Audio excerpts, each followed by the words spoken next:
Well, guys, there's only 7 participants. That means 6 people aside from myself, and I got 2 here. But even though we're not all here, I'd like to know about your group presentations and who your group members are. I got a couple of them down. I got Mia Barra and Brooke together, and I have Robin and Melissa together.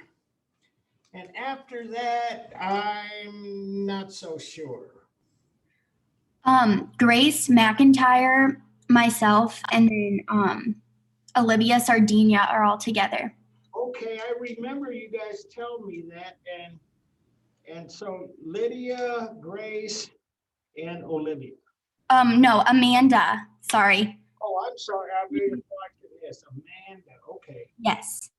3. Good. Well, that works. Anybody else?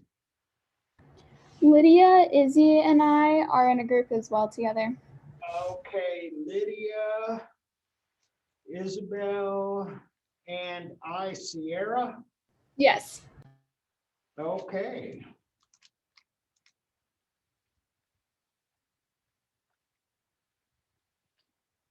And so, Destiny, are you here? Yes. Yeah, I told you I'd canvas. I didn't get much back on that.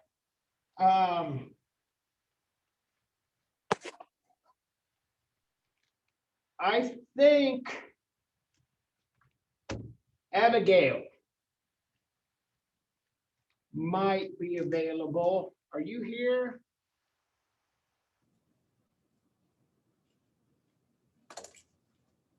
All right, let me try to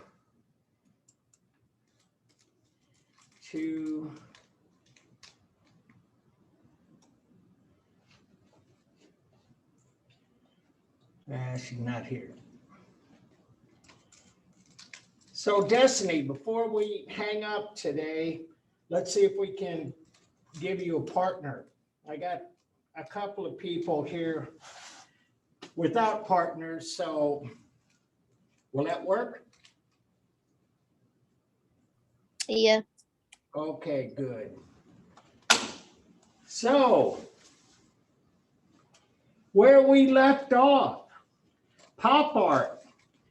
And I gotta say this is really quite a change from what we've seen for the 50 years prior to this, because instead of all of this abstraction and all of this theory,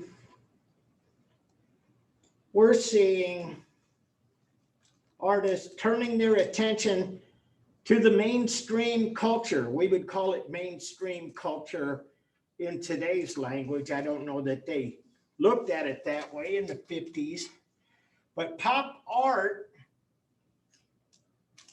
came out of, at least the historical record points to, England.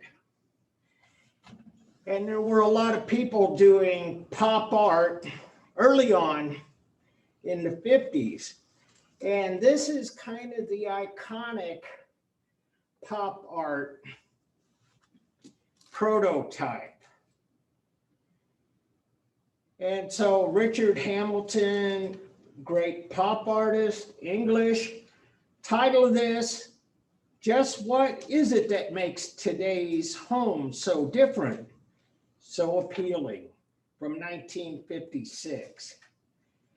And so instead of, areas of color and drips and all of this abstraction, geometric abstraction and so on, a lot of those abstractionists, as I talked about, were really interested in doing away with recognizable imagery.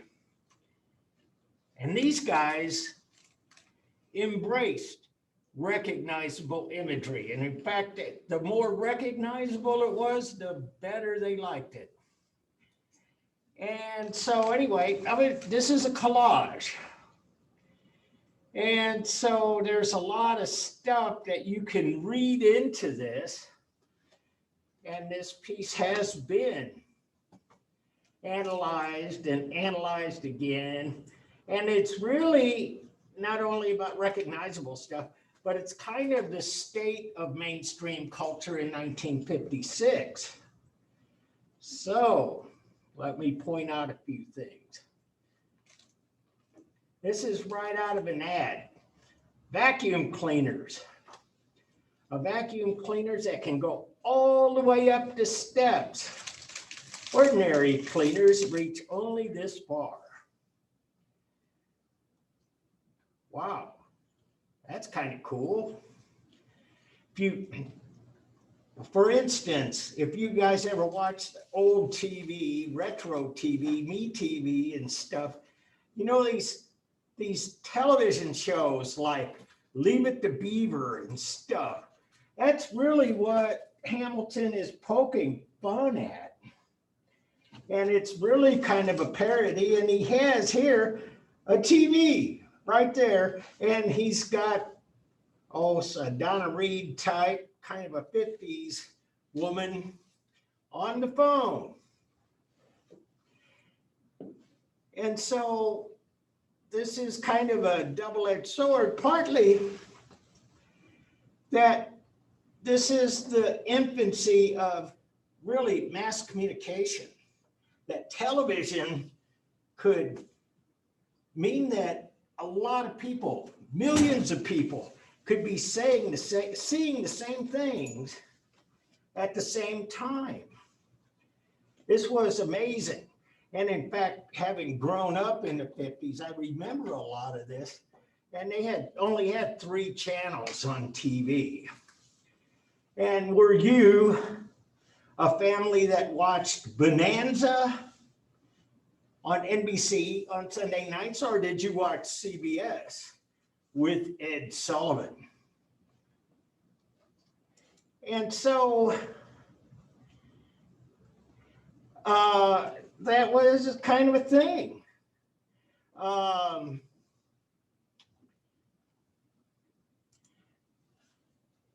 And we all knew what that meant.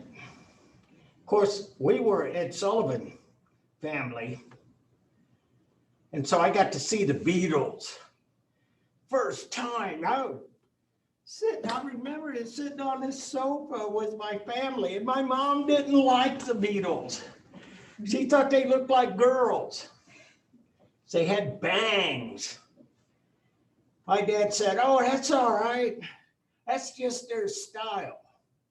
Elvis has got his sideburns, and these guys have bangs. That's all that is." Anyway, the culture's changing post-war, rapid change, fundamental change in how we live our lives. And so we got mass communication kind of doubled up both on TV and on the telephone. Recorded music. The idea, they don't have a phonograph here, which had probably been a little more to the point, but bottom line, in the 50s and 60s and 70s, for that matter, actually you got the best sound out of a reel-to-reel tape player, much better than vinyl, much better than any other kinds of things. Vinyl got crackly and stuff. Boy, this reel-to-reel stuff is smooth. Doesn't skip. Anyway, canned ham. Whoa, that's something different. Before this time, you wanted ham, you basically went down to the grocery store or the butcher shop, and you got a ham, and here it is. It's packaged in a can, ready to eat. Got a sofa. No, this is a rug. Excuse me. This is a rug. And a lot of people have likened this to Jackson Pollock. That this is kind of the dig that really the state of modern art at that time was Jackson Pollock. And so they have a drip painting, quasi drip painting rug. Ford, that's the old Ford emblem. It was from the 50s and early 60s. And then they went back to the original one, which is the blue oval. But this was the Ford emblem for some time. And it's on the lampshade. Young Romance. It's framed, it's up on the wall. Wow, what's that all about? Well, a lot of people, and I remember because I was only 2 years old in 56, but I do remember a lot of people really very concerned about comic books, what we would call graphic novels today. And the idea that young people were reading this stuff on newsprint and they weren't reading Dickens or Shakespeare or any Mark Twain or any of that. Well, this is kind of small d democratization of the printed word in literature and storytelling and stuff. And it's there. I mean, and we got this guy here. This is, you'd always find these kind of guys in ads, especially in comic books or something. And they would be selling you some products to build your muscles. A famous one was Charles Atlas, who was a weightlifter, and it was like, brother, can you spare a dime? And the idea being, if you sent in 10 cents to Charles Atlas, he would give you this book on how to build your muscles. And so anyway, you know, it's full of all of this newness. And newness was the premium. That's why we called it modernism. Because the modern, by definition, is new. And so there are a few other interesting little references here. It's got the newspaper. And as you know, newspaper is only good for a very short period of time because it's obsolete. Next day, that you could say that's yesterday's news. I already know about this. And up here, this is another interesting little bit of this composition. Warner's Theater. And back in the day, movie studios owned the theaters and they would run their own films. So you had Warner's theaters. Some of them still around. They don't do the same. Fox Theater. You want to know why they got a Fox Theater down on Grand in Midtown? Fox Movie Studios, 20th Century Fox. And they still have a few around. There's a very nice one in Detroit. So anyway, Warner owns this and they play Warner Brothers movies. And they would play a Warner Brothers cartoon to start off with, which would be like Bugs Bunny or something. Warner Brothers. That's how things work. Hey, and if you didn't know this, if you didn't know about St. Louis at this time and during the Depression and before, there were taverns almost on every corner. And they were owned by the breweries. So you'd have a Falstaff tavern. You'd have a Budweiser tavern. You'd have a Schlitz tavern and so on.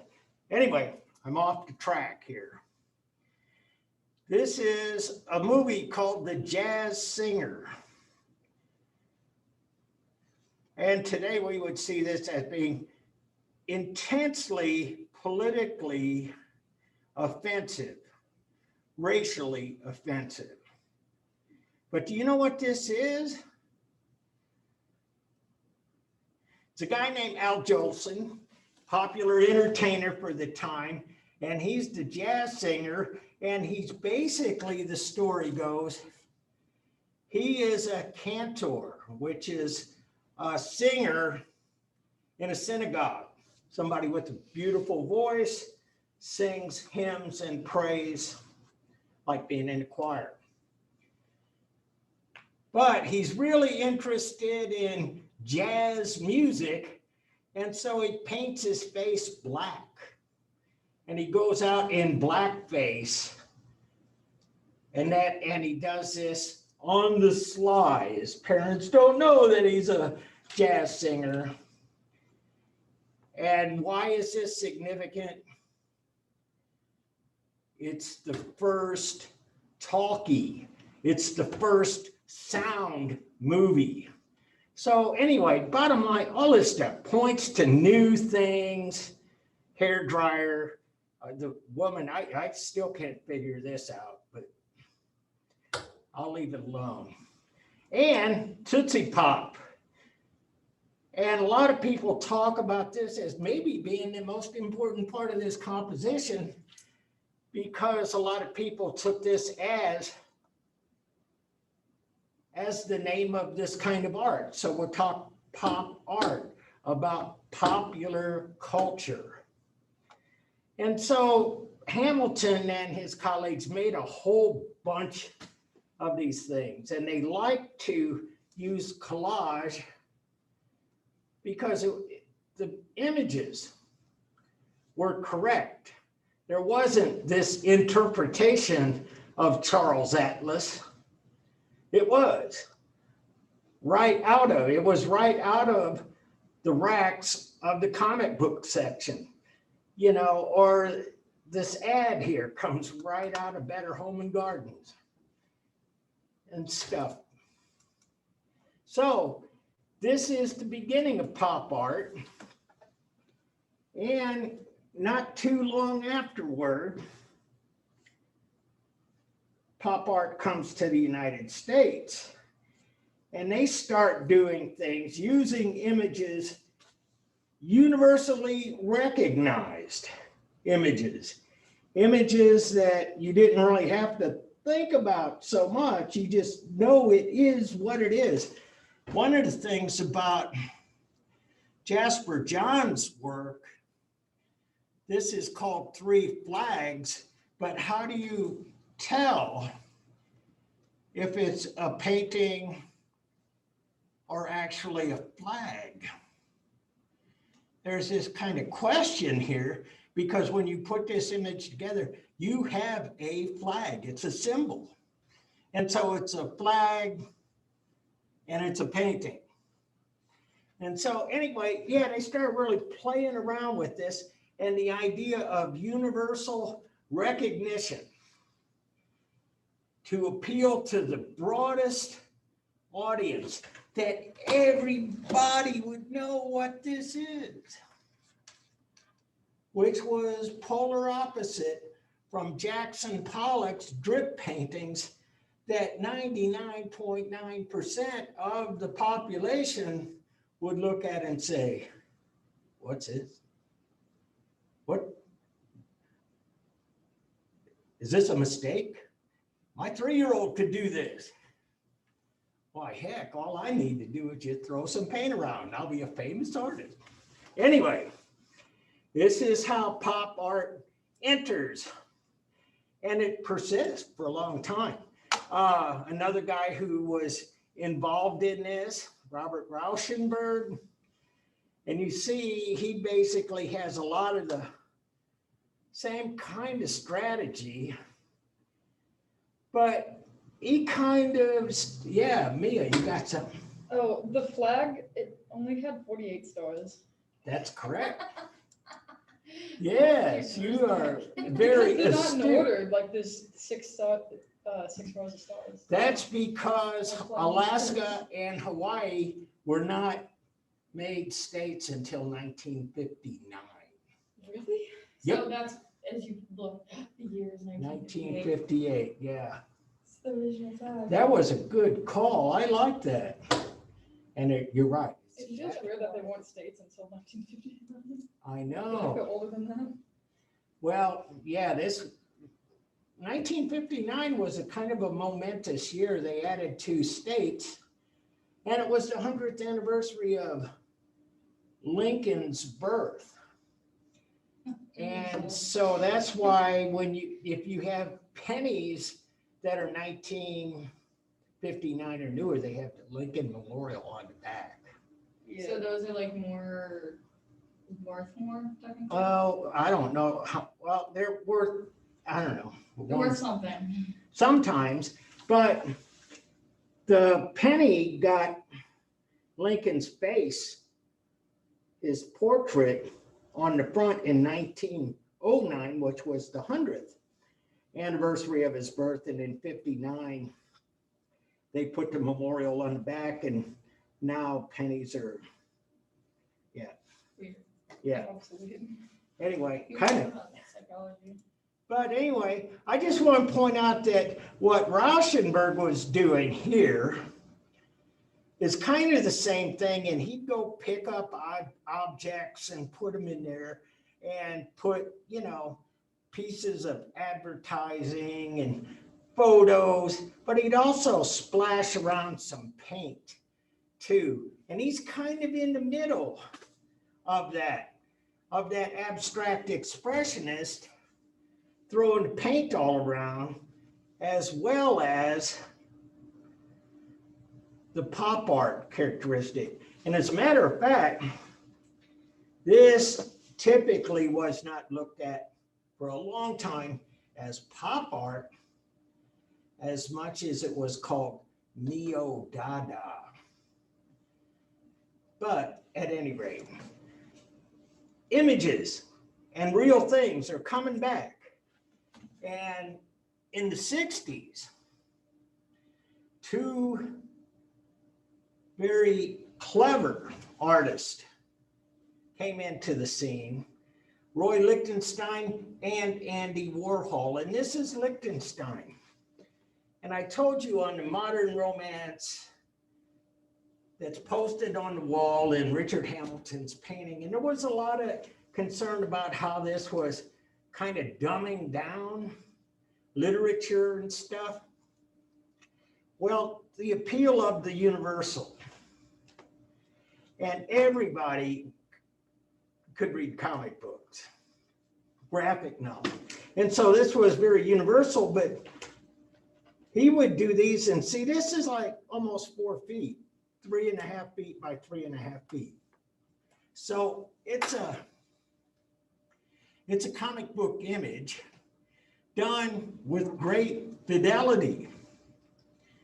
It looks like comic book imagery, and it says that's the way it should have begun, but it's hopeless, melodramatic. But a lot of critics picked up on this too, and they kind of like this idea, because as the abstract expressionists were writing out, eliminating the narrative in their work, this is front and center. This is the narrative. So it's a reaction. It's a total polar opposite. But there's something else going on here that really delighted a lot of art connoisseurs and a lot of critics, and that is these. It has the pixels. Okay, I thought I was going crazy. I was like, I think I see them, but I don't think I see them. Yeah, you almost need to see this in real life. They call them Ben-Day dots, and it's how it was a cheap way of printing back in the day on on newsprint. Now printing's so much more sophisticated. But at any rate, they liken these Ben-Day dots to Seurat and pointillism or divisionism, as we talked about in post-impressionism, some maybe close to 75 years before this. And so they kind of like that. And it kind of goes back to one of my earlier points that a lot of that stuff in post-impressionism actually finds its way up into mainstream culture in one way or another. And so critics love this. And Lichtenstein had a long career. He did a lot of interesting things. They have a number of these at the St. Louis Art Museum. And one of them that they have that I think is really very clever is that he paints images of brushstrokes using these elements, the dark line, the Ben-Day dots. And so when you see all of this is about the brushstroke, he's kind of turning that on its ear. And one of the criticisms of abstract expressionism was that those styles of painting became what you call signature styles, that you could look at it and knew if the paint was dripped, it was Pollock. If it had these zip lines going vertically through the field of color, you knew it was Barnett Newman. And if you knew it was black and white, very gestural, you know it was Franz Klein, et cetera, et cetera, et cetera. And so brushwork was the signature. And so Lichtenstein, Andy Warhol. And as Richard Hamilton used collage, he didn't want to distort the images, wanted to give them back to you the way that they were found. Warhol did something else. He used silkscreen printing, which in high art had never been done before. This was a cheap commercial way of printing. And the only people that ever did screen print at this time were like sign painters and stuff, and people making posters and things. Yeah, Mia. May I go to the bathroom? Sure, yeah. And so he uses silkscreen, which was in itself kind of a statement. And there was this idea that at the time that machinery was going to take over, automation. We're into the future here, 1962, which seems pretty quaint by today's standards. But all of a sudden we have this modern society and we have automation. And there was a lot of concern about mechanical versus human. If you're talking about old TV shows, The Twilight Zone ran several episodes about people being displaced by automation, by a robot. They lost their job because the boss got a robot. And so anyway, there was a lot of dialogue. There was a lot of concerns in the 60s about the superiority of the mechanical over the human. But these are not particularly lined up very well. They're a little bit off register. And if you've ever silkscreen printed, you'll know that you got to really move fast and you got to be very aware that the ink will dry on the silk screen very quickly, and it will clog and it'll make images like that. Then you got to go back and scrub out that silk screen and then resume, get another. Anyway, Andy Warhol, he's kind of making a lot of different statements, and he was probably the artist of the 60s and 70s, and until he died, he was the celebrity artist. Yeah, the funny thing about him, like I know his name, but I never knew what he did. Yeah. Well, see, and the fact that you know his name kind of says a lot about the guy, because there, you know, they used to always say the worst place to be is between Andy Warhol and a news camera, because he was always giving interviews. He was like on Saturday Night Live and stuff. I mean, he used to be, he was a kind of a character. He talked about different kinds of things, you know, like we're talking about how these are the imperfections in all of this. And he would say, I want to be a machine. That's the ideal. I just can't do it. And you see, you know, this frail, skinny, pale guy, and you say, wow, yeah, you're probably the least likely candidate to be a machine. Have some nuts loose up there. But yeah, and he had these phrases like, in the future, everybody will be famous for 15 minutes, which we thought he was crazy, man. Yeah. But today, it's true. You can put something on YouTube and it goes viral and you're famous for a while, and then kind of. Yeah, you're famous for like a couple days and then everybody's just down you get on, you know? Yeah. Yeah, so in a lot of ways, he was really kind of concerned with a lot of things, and he kind of anticipated a lot of things that actually came to pass. And so with this Marilyn Diptych, he was really interested in celebrity. And he made these Marilyn images even before she died, but even after she died, he just kept making them. And he'd talk about how Marilyn was really not so much a person anymore, but more like an idea or an ideal that what you might call an archetype, if you will. And you look back at Marilyn, but you can go through time and see that there are women that look almost exactly like this from the 1930s, Jean Harlow and Betty Grable and Jane Mansfield, Madonna, and so on. So anyway,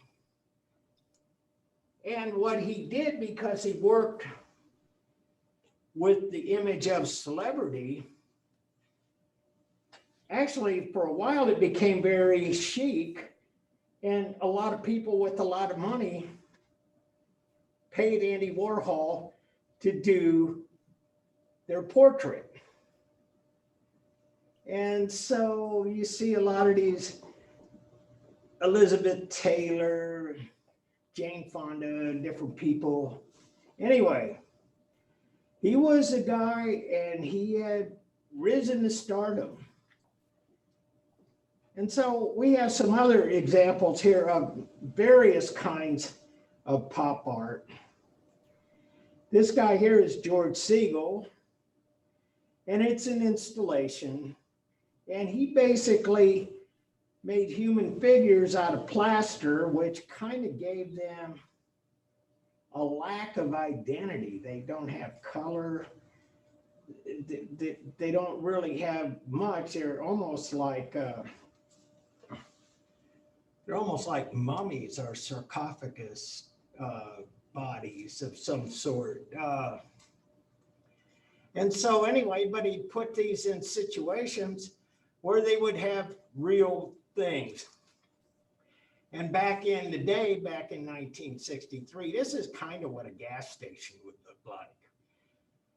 we didn't have convenience stores, no Quick Trips or anything, but they'd carry a stock of motor oils, tires, carry some used tires there, and always have a Coca-Cola machine. And so, yeah, that was your basic gas station. And again, we got the records for a lot of this stuff. I talk about the old TV shows. Look at Andy Griffith and that gas station that Gomer Pyle worked at. And it was kind of like this, couple of gas pumps, soda machine, change your oil, you know. And so this is another pop artist, and all about the modern, all about the new, all about life in mainstream. And this guy was a billboard painter. Now, people don't make billboards that way. Now it's mostly, it's gone to LED, giant screens. And if you don't have that, you have some kind of printed paper and you paste it on like wallpaper. Yes, exactly. But back before we had those technologies. Someone painted it? Painted this, yes. That's what would happen. We have a guy, and I know how they did it. It's really kind of interesting. They would have like large sheets of brown paper, and they would draw this out and then hang the paper on the surface. And where they had the drawing, they had this little thing, it was like a little spiky wheel. It was called a Ponce wheel. And you'd roll it over the drawing and it would create little holes where the drawing was or is. And then you'd take a sack of chalk, little tiny pouch that would have chalk or graphite or something, and you tap the surface where the holes were and you'd pull this back and you'd have basic outline of your image. And then you would come back in and paint this. Anyway, Rosenquist was a genuine billboard painter and turned his attention to pop art. And so here we go. This is like high-tech modern living. Angel food cake, snow tires, hair dryers, incandescent light bulbs. And this, you can see it in the background. And that's the F-111. It's a jet, a fighter jet, produced for the United States Air Force. And it was at the time the most technologically advanced fighter jet in the world. So this is about the new, the modern pop. And this is Oldenburg. And this, to me, this is not a really good example of what he did. It's kind of a off,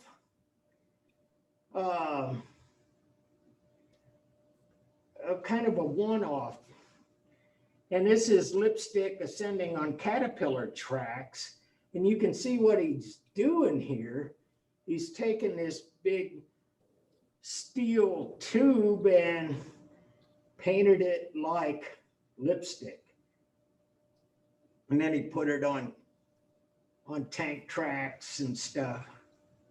And so anyway, that was his idea. We saw Rosenquist go big on the images, and Oldenburg was a sculptor who went big on everyday objects.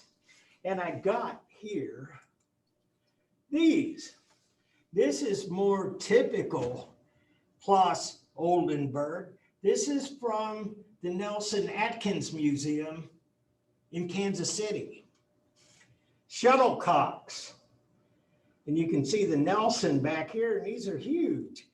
And they're all over the grounds at the museum. Oh, I thought I had another picture of them. But at any rate, yeah, these things are gigantic. They're made out of steel. They're welded together, painted steel. And I was there when that opened a long time ago, 25 years ago, maybe, whenever the Nelson got him. And they had an exhibition of how he put this together. And he and his wife and partner took a helicopter ride over the museum and saw that the museum was right in the middle, and there were these two rectangular, perfect lawns on either side. And he said, this is like a tennis court or a badminton court. And so basically was the genesis of the idea. And there's some on the other side of the Nelson. They're all over the grounds and really pretty cool. And so pop art, the 1960s, and that kind of leads into some other things. I told you about wanting to be a machine and how Andy Warhol was hopelessly unable to be a machine. There were painters and sculptors who took up the challenge of challenging the supremacy of photographs as being the most realistic means of making images. And so what do I mean by that?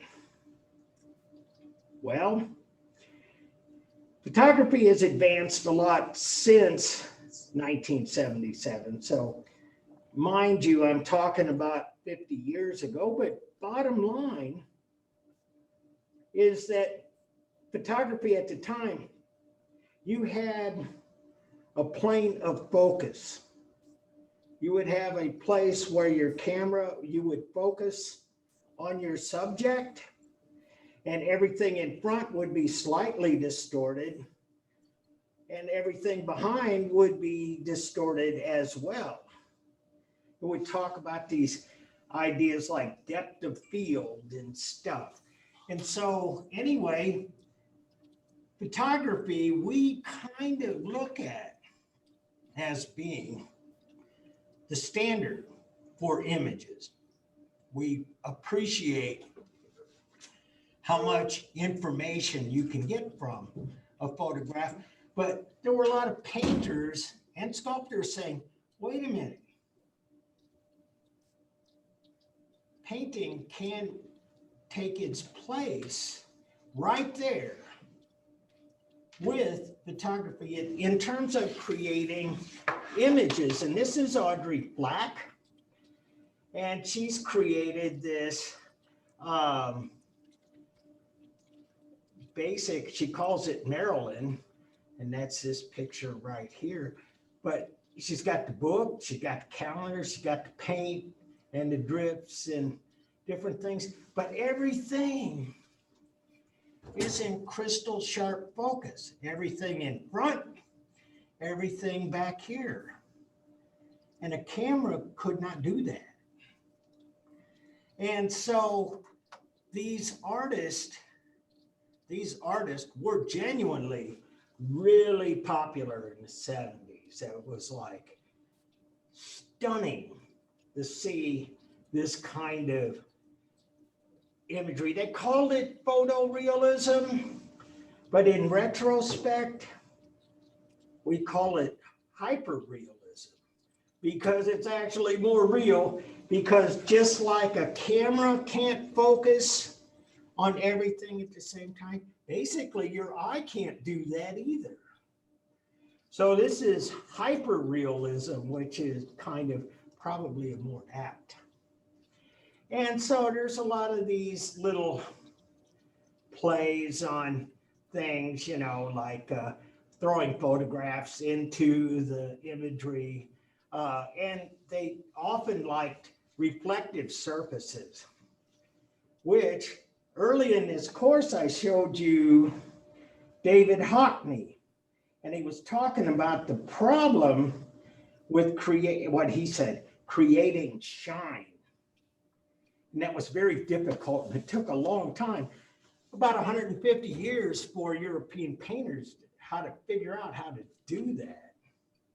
But you see this, we got these shiny silver beads in here, and we got ceramic, we got the lipstick, got the candle holder, got the stopwatch. So, you know, it's got a lot of metaphor.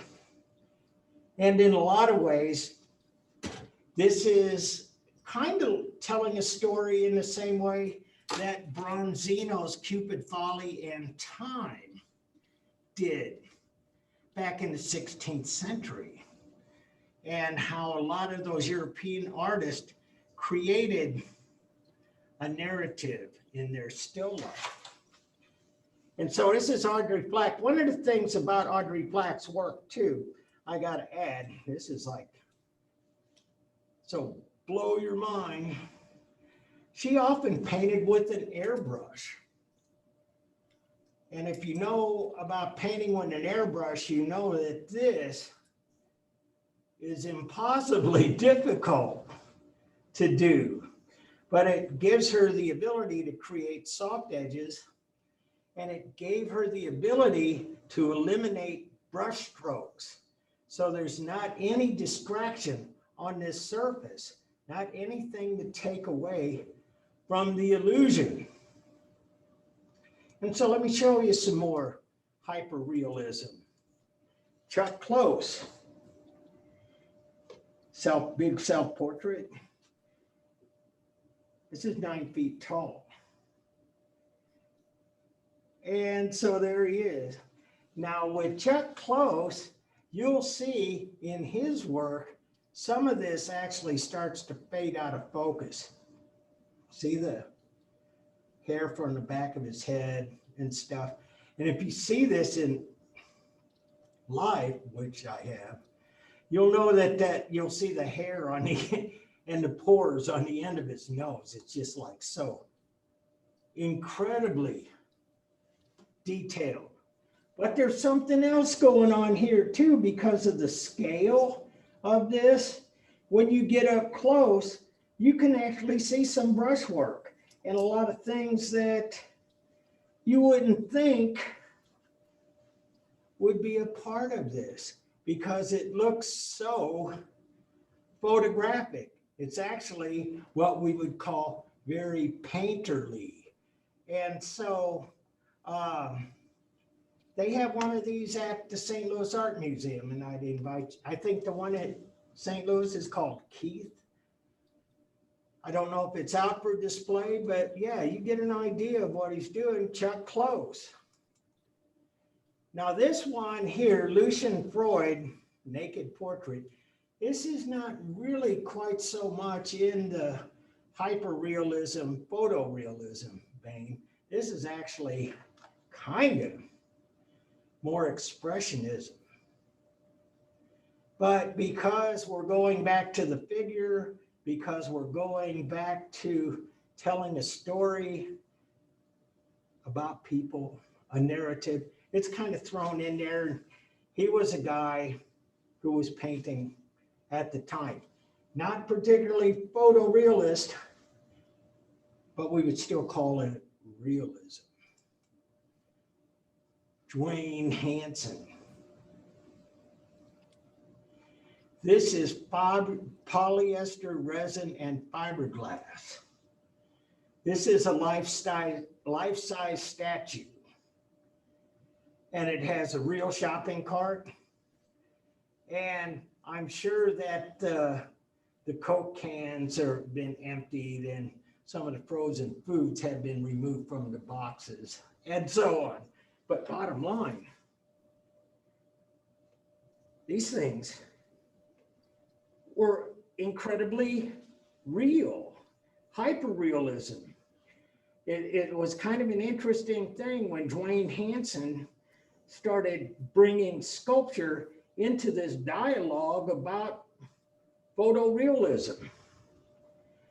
And so he did a lot of these.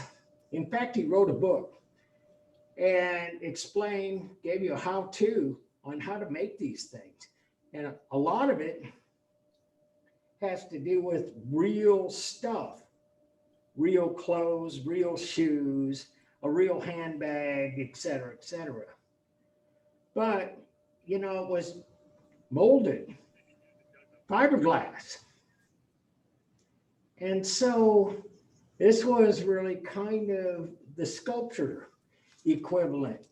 And, oh, I didn't have another one here. They have one of these in Kansas City, a Dwayne Hansen, and it's incredibly clever because it depicts a guard, a museum guard, dressed in museum guard blue clothes and a hat, and he stands there, and he looks real. And at the Nelson, they'll tell you stories about how people come up to this piece of sculpture and say, sir, could you tell me where the restroom is? And he doesn't move. What a rude guy. And just other things that are kind of funny. As one, I think it's in Milwaukee, of a janitor propped up, standing, leaning up against the wall, sleeping, leaning on his broom. Just different stuff. Tourists with their loud Hawaiian shirts and shorts and 35, you know, just funny stuff. And so anyway, that gets to real photography. And what we see here is kind of a continuation of some of the stuff we saw. We saw some Ansel Adams. We saw a lot of nature photography, Weston, for example. And so silver gelatin print. There were still things that photography could do and would do very well.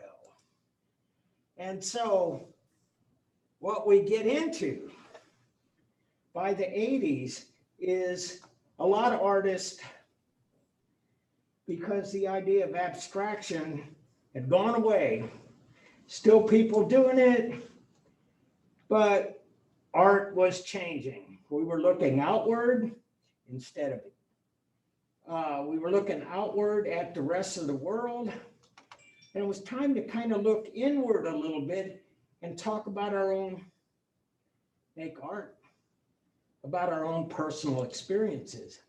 And so this is Robert Frank, Trolley, New Orleans. And so you would take a look at this and say, well, this is really quite a fine photograph. Very well done. Very good. Quality. Gelatin silver print. But what do you see in this, too, is that he's manipulated the reflections around here that kind of give you a different picture of what's going on.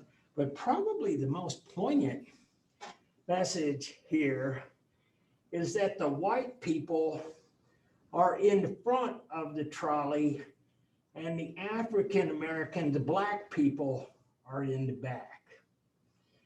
And so, yeah, we're starting to talk about that. And that just honestly had not gone away. We saw Dorothea Lange, migrant mother, Yimpomo, California, 1936. We still see it. Photographers making statements about life, the human condition, and especially what life is like in the United States. Identity, gender identity. Probably the first major feminist artwork ever. Judy Chicago, The Dinner Party. How many of you heard about this? It is, yeah, see, we're getting into a time where it's kind of old now. For a long time, this would be like front and center in any art appreciation or art history class. And what it is, it's a multimedia, mixed media thing. And it's Judy Chicago, and she took the name, that's her artistic name. And she had created this set of places with plates, with tablecloths, with a lot of things, all handmade, all made by women. It was very important because this was by women and about women. And what you have here along all three sides are place settings for some of the most important women in Western history. And so I know this one here, that's Georgia O'Keeffe. And, I can't see too well what they are, but they're like Hildegard of Bingen, Joan of Arc, other notable women through history. And part of what made this so interesting at the time, what made it such a bold statement, is that, as I was saying earlier about how women were written out of art history, women had been written out of history as well, even as recently as 50 years ago. And so this is coming back, and you see she's got the signatures here of many famous women, Isadora Duncan, for example. And so this is like each side 48 feet long, so it's a huge piece. And it's at the Brooklyn Museum, and for a long time, actually, after she made this, it got exhibited a few places, and then it kind of sat in a warehouse until the Brooklyn Museum picked it up. But they have a special room dedicated for this piece. And so you get to walk around it. It's all behind plexiglass, you can't touch it. But anyway, feminist art. Asserting women's role in history. And then there's some other metaphorical things like the triangle supposed to represent the pubic area, and stuff like that. I don't know. You can read about this. The subject of very, very much scholarship. And so anyway, women come into their own. Miriam Shapiro, Anatomy of a Kimono is the title of this. 2 panels of a 10-panel composition, fabric and acrylic. Wow, what do we got here? This is quilt making. This is fiber arts. This is fabric. We hadn't seen that so much. And as women were, as I have a book titled, Women Making Their Art, Feminist Art of the 70s and 80s, Miriam Shapiro figures prominently in that. And bottom line, this is the kind of art that was unique to women. And women have been expressing their creativities by whatever means available. And so we get a resurgence in interest in fiber arts. And now today, a lot of college programs have an emphasis on fiber arts. But at any rate, this is where the women's movement really starts to make their mark. Nikki de Saint-Val, Black Venus, kind of sometimes they put this in pop art, sometimes they put this as gender or race identity.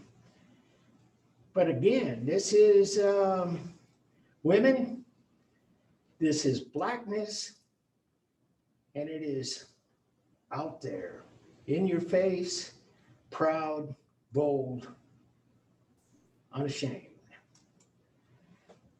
And another feminist artist of the time, Cindy Sherman. She was a photographer, Untitled Film Series, Untitled Film Still number 35. She did a whole tons of these. And she basically, in a lot of ways, she wasn't a photographer. That's her here. And she would create or find these settings that would look like movies or stereotypical roles for women in stereotypical kinds of dress or costume. And so you see this is her. She is the subject and she is the artist.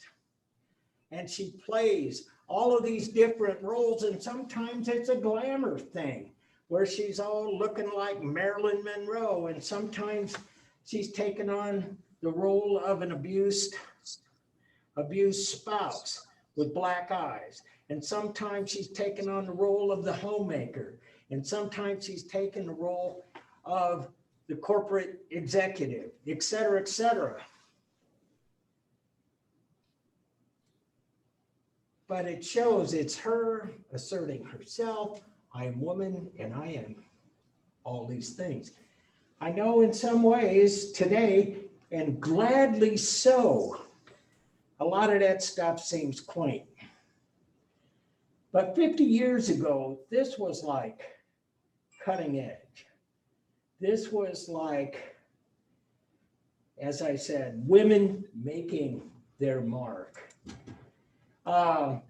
Starification Object Series, and this is Hannah Wilkie, and she's got these little pieces of bubble gum here, chewing gum, and she basically places them on her body like tattoos and has photographs of herself, again, a photographer and woman as artist, woman as subject, and it's herself. Ana Mendieta, Flowers on Body, 1973, and this is her. Again, the artist and the subject. And in this case, she's taking on the feminist idea of women and nature. And she did a number of these works, and it says photograph of earth body work with flowers. And so she's connected. There are some of these that would have her covered in mud and standing up against a tree where she almost blends in with the tree bark. And in this case, she blends in with the flora and so on. Woman as nature. And finally, this is more identity. This is not so much feminine. Magdalena Abakanowicz, or Abakanowicz. I'm not sure how you say that, but here she is. And this is a picture, or it is a picture of her sculpture that it's titled Backs. Basically burlap and resin. She made these headless, nameless, faceless figures. And she was a Holocaust survivor. And she would have these people, that in this case, they're sitting down in their backs, or she would have them standing up, and sometimes headless, sometimes not. But it was about the mass murder of all of the people in Europe. And so this is, like I was saying, gender and identity. And so this is in the Museum of Modern Art in Dallas. And so, yeah, I always love this picture because back here is a Rauschenberg. That is Robert Motherwell, a Pollock. I don't know who that is. This is another late Pollock. This is Morris Lewis. This is, I'm trying to think of his name. Anyway, yeah, but this rope and the anchor, that's Klaus Oldenburg, making everyday things at an epic giant scale, just like the shuttlecocks. Robert Smithson, spiral jetty. One of the things that happens at this time is that art really starts to move out of the gallery setting. And I didn't put that with you guys. I sent it to my AHAD 100 class and talked about rock art through time. Well, this is kind of like that. This is not that much different than the art that was made, say, at Stonehenge or the cairns across Europe, and the idea of stone as a place marker, as a medium. And so this was called earth art. And this is kind of interesting too, because this was made in 1970. Since that time, Great Salt Lake has risen. You can't see this unless you get like a helicopter and look down under about 5 feet of water. And so I'm gonna stop there. What we get into, I said that the art was moving out of the gallery and into real space, real life, and it moves into another realm, performance art. And that's what you see here, here, and there. But we'll talk about that next time, because it's getting late. And so I got my chat open. If you need a partner, which I got one message here, and I know Destiny needs a partner. Let me see if I can't hook you guys up together before we go. And have a good weekend. It's supposed to get nice again tomorrow. And anyway.